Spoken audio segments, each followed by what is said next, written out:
Our second myth has blatant disregard for self-preservation written all over it. So, a guy is lighting off fireworks at a German fireworks festival, and he decides to take an action figure, strap a skyrocket to it, and send it flying. Well, I used to do that all the time when I was a kid. Yeah, but that's not the myth. The myth is that he then decides to step it up and strap the fireworks to himself. So he gets around 400 skyrockets, he attaches them to himself, he builds a ramp, he lights them all off, and whoosh, he goes flying 150 feet over a lake and splashes down to safety. The details are delightfully vague. All we know is that some guy built some kind of ramp and launched himself with 400 skyrockets. Is that even remotely possible? Or is it a special kind of stupid? All we do know for sure is that he wasn't a professional, so likely the fireworks he used were over the counter. All right, well, why don't we just start there? We'll take some of these skyrockets, we'll add some weight and find out exactly how much one of these skyrockets can lift. Good idea, because if we can find the carrying capacity of a single firework, then we can calculate how many it's going to take to lift an average man, somebody like 200 pounds. So they book the bomb range and get hold of the biggest over-the-counter skyrockets money can buy.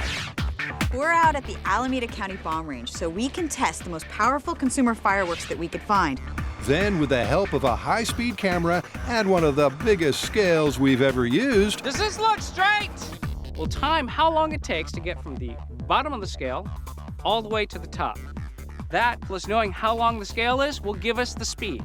Once we have the speed, we'll find the carrying capacity by adding weight to the tip of the firework until it slows it down by 50%. Then we'll call that our carrying capacity. The plan is rock solid, but it still needs some caressing and finessing. Now for these tests, it's important that these skyrockets have identical flight paths. So I've hooked up the steel cable that we can connect our fireworks to. So that way, each test we have the same path, but we do not change the thrust of the rocket. These early tests are all about thrust, and the aim is simple, to see how much weight a skyrocket can bear before it stops skyrocketing. The first control rocket carries no extra weight whatsoever. Here we go.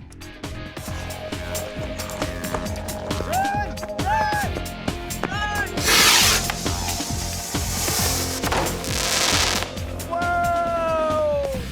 Blink and you miss it.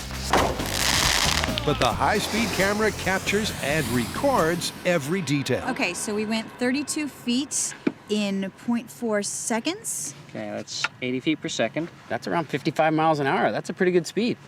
Great, let's add some weight. All right. The extra weight comes courtesy of some heavy-duty nuts. Each one weighs exactly 50 grams. All right, this is perfect. So I'll just glue it to the top of the rocket and we'll find out if this affects the thrust of it. Yeah. Kari lights the fuse, then scampers.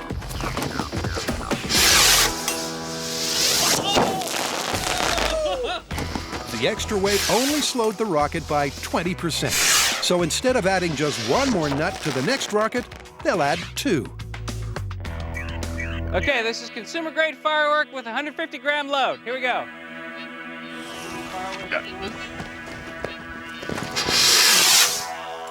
Yeah! Definitely slowed it down. Yeah, Definitely. we might have found the number. I like that. The replay confirms that they've got what they wanted, a 50% reduction in speed. That's the good news. Now, here's the bad news. Well, with 400 rockets, 150 grams, that's 60 kilograms.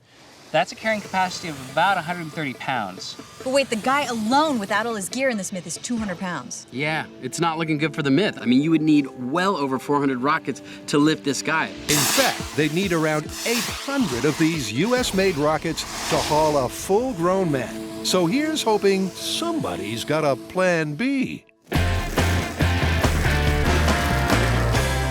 We're back in the shop because we found even the most powerful consumer fireworks we can get in the entire United States did not have the thrust we need to propel a man.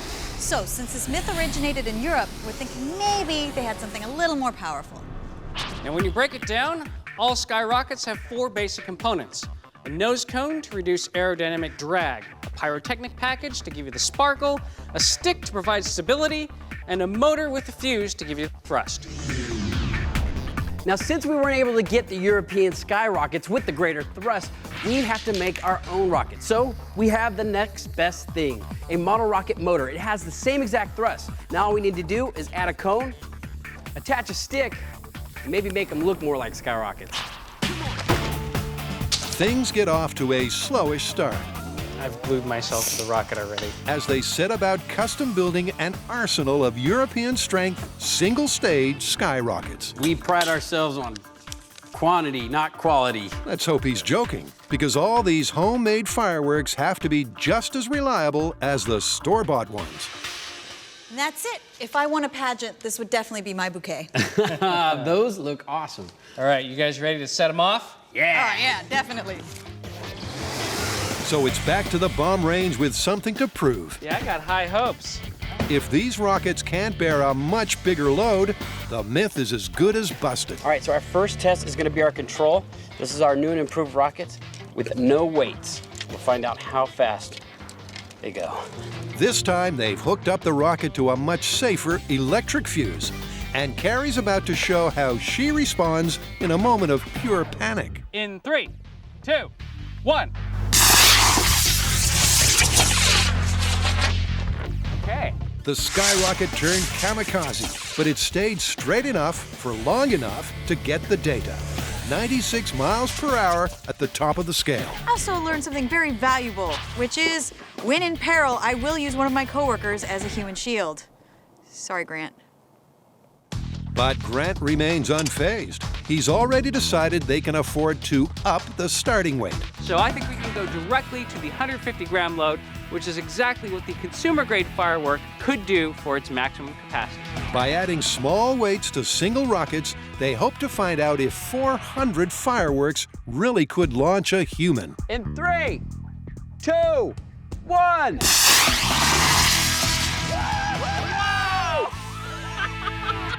It's gone! I don't think that weight did a whole lot. That weight didn't do anything. Actually, it did. But the homemade rocket bore its burden with relative ease. Nice. All right, that is 53 miles per hour, so not even 50% yet. Well, I'd also like to point out that the commercial ones that we were using before looked like they were slowing when they got to the top of the scale. These have way more thrust. I think we can add even like double the weight. All right, let's take it up to 300 grams. All right. So Tory glues 6 nuts to the top of the cone of the next skyrocket. Does it seem dangerous to launch 300 grams of steel into the air? Well, given the flight path of the first rocket, yeah. In 3, 2, 1.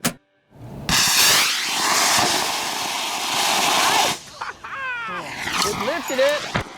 All right, Great. let's see how fast it went. The high speed confirms they've honed in on the Goldilocks figure for weight-bearing rockets. That is Wow. All right, and that is 43 miles per hour. And that's pretty impressive. Yeah, but you know what? It is slowing at the end of the line, so I think we're gonna have to call this the limit, the carrying capacity for the rocket motor. Okay, with 300 grams added to what is already 100 grams for the rocket, that means we're gonna have to have about 400 rockets to get our man off the ground. That gives validity to this myth. All right, guess we better get building. Oh, that's awesome.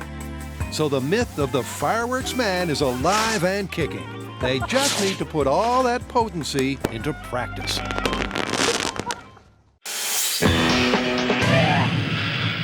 All right, so according to the test, we are gonna need a lot of these fireworks to get this guy off the ground. But the toughest part is getting all those rockets to ignite at the same time. And how are they attached to him? What kind of rig are we talking about here? Again, the details are vague. We do know that he launched himself off a ramp, but there's no other information. All right, well then why don't we do this? We'll each come up with our own design, small scale. We'll attach an action figure to it, and we'll launch him off the ramp. And we'll see which one has the best launch and which one has the best flight pattern. So in this workshop arena, 3 specialist craftsmen go head to head.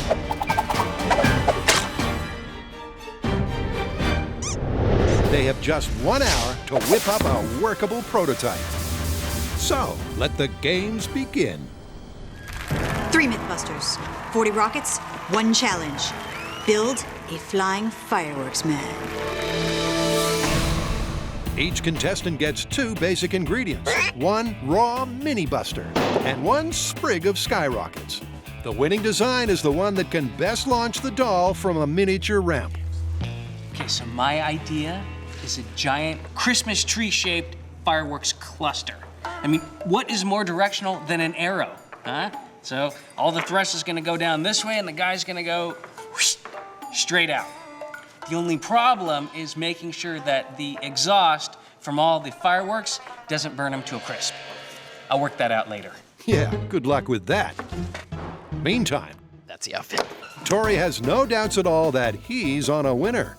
Now my design for Fireworks Man is very simple. It's basically taking a set of wings and attaching them to his back. And then down the wing, I'll be attaching rockets. Now when I launch that off, hopefully it'll act like a jet. Only thing is, I hope these guys can keep up with my pace. Sounds more like a short-order cook than an Iron Chef. But we still haven't heard from Kari. Essentially, this is my design. We have rockets shooting out the back, a big wing for stabilization, a comfortable pillow for my guy to lay on, and a skateboard that's going to reduce the resistance up the ramp. Now, I think the best part of my design is that I've created a flash pan that's going to ignite all of my rockets at once, because simultaneous ignition is something that we've always had trouble with on MythBusters. While Kari and Grant push on with their plans, there's been a small sensation over at Team Tory.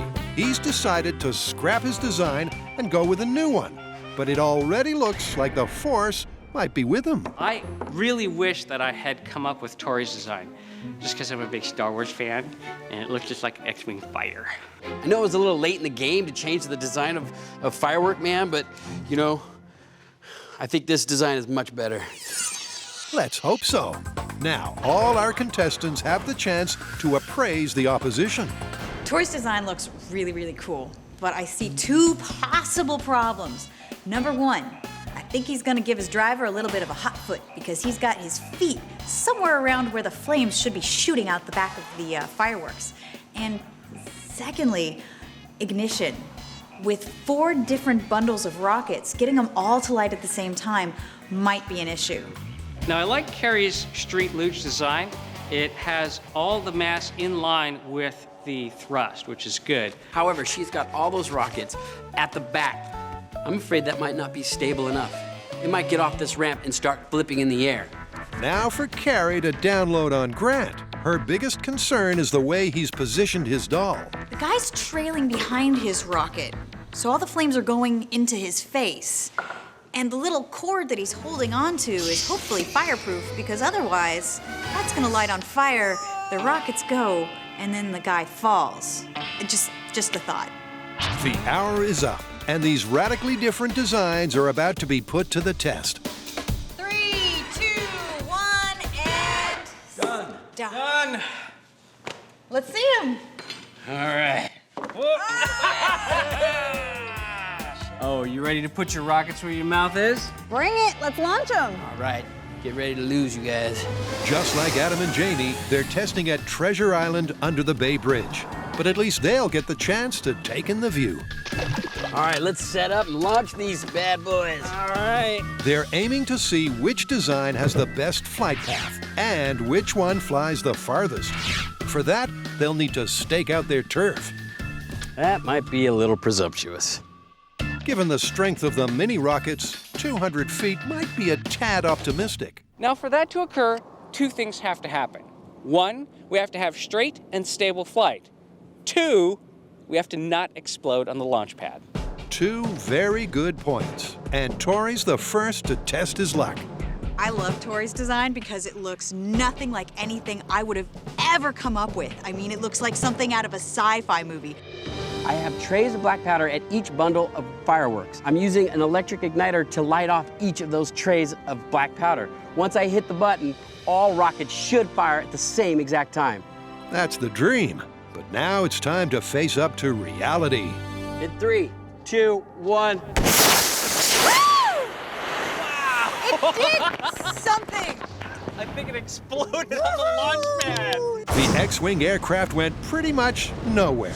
But the pilot covered some fair piece of real estate. Tory's launch was awesome. Mostly because I can't even tell what happened. And the guy ended up with his butt burned up over on the lawn in a totally different direction.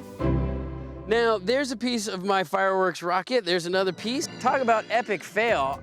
Everything I said that was gonna happen to Kari and Grant's rocket happened to mine.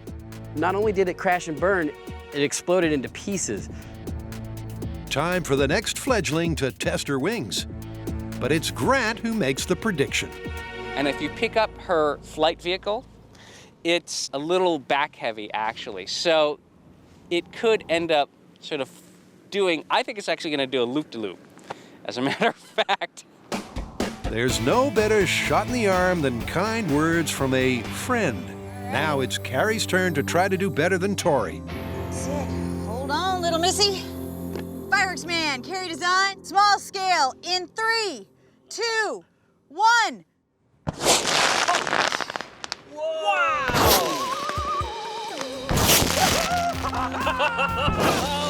Well, if we wanted something to go across the surface really quickly, we got it. That was spectacular. Oh my God. It didn't fly high, but it did fly straight. And every bit of that unlikely apparatus left the ramp. As for the added sparkles, nice touch. My guy isn't charred. We had a perfect ignition. We had a pretty good distance. So maybe if I had longer wings, this would have been a perfect flight. I think I might actually have the winning design here. But we're yet to see Grant's design take to the air. And he's suffering from pre-flight nerves. Okay, here's my biggest fear. Instead of going on this nice ballistic trajectory out that way, it goes whew, and comes right back at us. If I see that happen, I'm hitting the deck. Okay, good luck. When even the experts are scared, it's probably wise to duck and cover. In 3, 2, 1.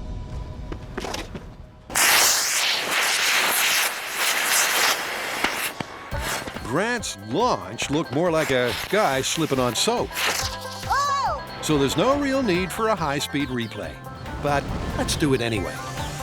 This one barely made it off the launch pad, did not achieve flight, could not get simultaneous ignition, and therefore has to be rejected. Oh! Burnt to a crisp! It kind of just fell off the ramp. See this? This is why we don't do simultaneous ignition. Look, dud, dud, dud, dud. So the winning design is clearly Kari's. In the end, this is the design we're going with. We have one bank of fireworks that all ignite simultaneously. We have a heat shield that keeps our little driver from getting fried, and the wing created enough stability to get us a nice short flight. Now, I think if we increase the length of the wing, we'll get more stability and maybe get a perfect trajectory. Okay, so we're back in the shop after our small-scale experiment. The myth that we're testing is that some crazy German thought it was a great idea to strap 400 fireworks to himself, propel himself off a ramp into a lake. So it is gonna take 400 of our homemade skyrockets to launch our fireworks man. Now the big challenge of this design is to attach all 400 together and to get them to go off at the same exact time. Now, all of those rockets, plus the weight of a full-size guy, plus some sort of wing system, is a lot of weight, which means a lot of inertia. So we've got to find a way to reduce the amount of friction on the ramp so the rockets can do their job. Plus, we have to make sure that the fireworks guy makes it all the way to the top of the ramp and doesn't fall off like it did in my design. And that is why we've got a couple skateboards and this rail. And I'll be attaching a new and improved wing design, which should help with the one flaw from my small scale, which is spinning out of control. In fact, they've taken some expert advice from a rocket scientist regarding wings and fins increasing the chance of stable flight. And they figured the best way to minimize friction on the ramp is to hook 2 skateboards up to a shiny, slippery metal rail. I can't stop. Are you okay? Yes. Dude, you gotta be careful. Now, why a skateboard, you ask? Well, this was clearly not some sort of highly engineered NASA launch. This is a guy that strapped a bunch of fireworks to himself. And if you're in that mindset, what are you gonna use? You're gonna use some sort of fancy system? No, you're probably gonna use a skateboard. Now for the sled, I came up with something interesting. A surfboard. It serves 2 purposes. For one, it's really light. It's not gonna add a lot of weight to our contraption. And number 2, we're launching hopefully all the way into a lake. And retrieving all of our rockets would be a pain in the butt if our whole thing sank. So it's made of styrofoam. This thing floats. So, while the team gets very, very busy with the building, Kari with these new wings, and Grant with some stabilizing fins, Tory gets to play with fire. So I've removed the sticks from the skyrockets and I've glued together banks of 100. Now that they're all glued together, what I'm gonna do is cut grooves on the table saw through the nozzle area. That way, these grooves will be filled up with black powder. When I fill this whole thing up with black powder and ignite it, the flame will move through the grooves into the nozzles and ignite all of the rockets at the same exact time. And there's no time to test Tory's groove like the present. In 3, 2, 1.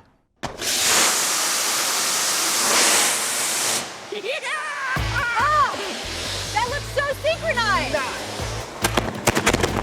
Woohoo! Wow. That was really good. synchronized. That is a beautiful ignition system. I see good things in our future. Whatever worked in small scale has to work as well or better in full scale, including the ramp. Our full-scale ramp is very similar to our small-scale one. It's at a 45-degree angle, and this one is 16 feet long, which should be enough space and enough time to get us up to a speed that'll send them flying. Back inside, Kari's modified launch pad still needs plenty of work. Yeah, so this is gonna attach to your surfboard, Yes. and then you're gonna have the wing go up here like that, Yes. and then the rockets will attach here. Yes. The wings, the fins, and the skateboard rail are the key additions to a makeshift vehicle that just might launch a stand-in man 150 feet. Now, if it's not already clear, this is not a NASA spaceship. This is something that you could conceivably put together in a garage. I mean, for goodness sake, the fuselage is a surfboard. Our brand new Buster gets a vital test fitting. And it's probably just as well he's missing the back of his head. Now, if all of our calculations are correct, we should see this fireworks man fly up that ramp and across the lake. Or it's going to fail miserably and explode on the ramp. Some European fans say it worked like a charm. So now's the right time to place your bets.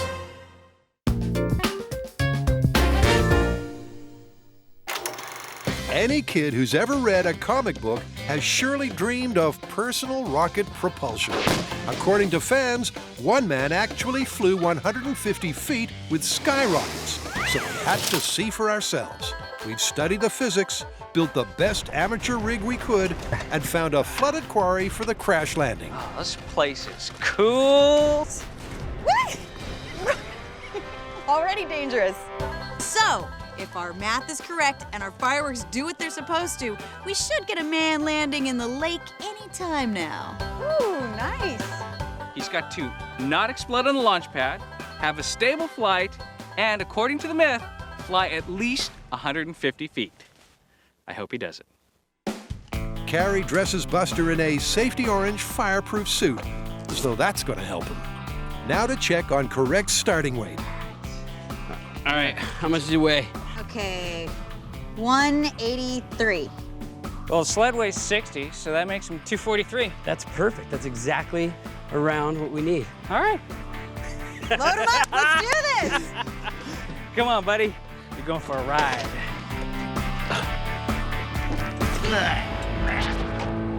Kari and Grant fit skateboards to rails for a hopefully friction-free ride. Now we need a surfboard-type flight vehicle.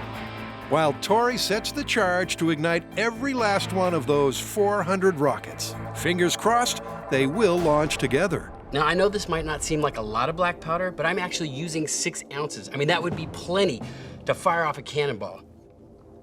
So the fuses are fixed, and the very last bits of the puzzle slide neatly enough into place. You're like a surgeon with that thing. Do you guys realize this is a dream come true? I think for all of us. It's a thing of beauty.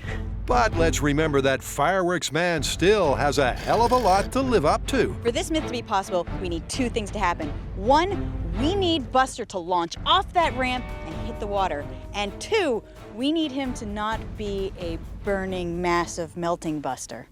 You can bet your bionic britches that Buster's in full agreement. We're all wired up, ready to go. This is Fireworks Man in 3, 2, 1.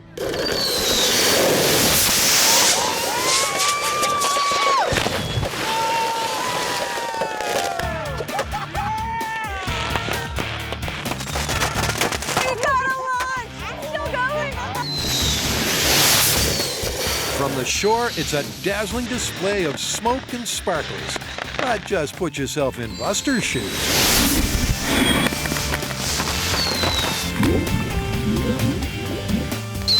It was looking so good. We got a perfect launch. He was going up the ramp. He gets to the top of the ramp, and that's where everything goes all wrong. In fact, it's the good, the bad, the ugly, and the awesome, all in one amazing launch. As Buster gets dragged from the drink, it's time to reflect on what worked and what didn't. So we got simultaneous ignition. We used actual fireworks. He made it off the ramp and into the water. Yeah, and on top of that, he didn't catch on fire or explode, which means he would have survived the launch. We might have survived the launch, but I'm not so sure about the landing. And we didn't fulfill all the criteria of the myth. I mean, he did not go the 150 feet we talked about. It's one of the toughest decisions they've ever been faced with. On the one hand, it was really only those loose legs tipping the sled backwards that spoiled the party. On the other hand, Buster only flew 30 feet, and there's no doubt that the Yahoo and the Myth went to way less trouble than we did, with far fewer resources. So, with regret, that's where we're drawing the line. So, I think we're still gonna have to call this one busted. All right, busted. Busted. But man, what a way to bust a myth. Right?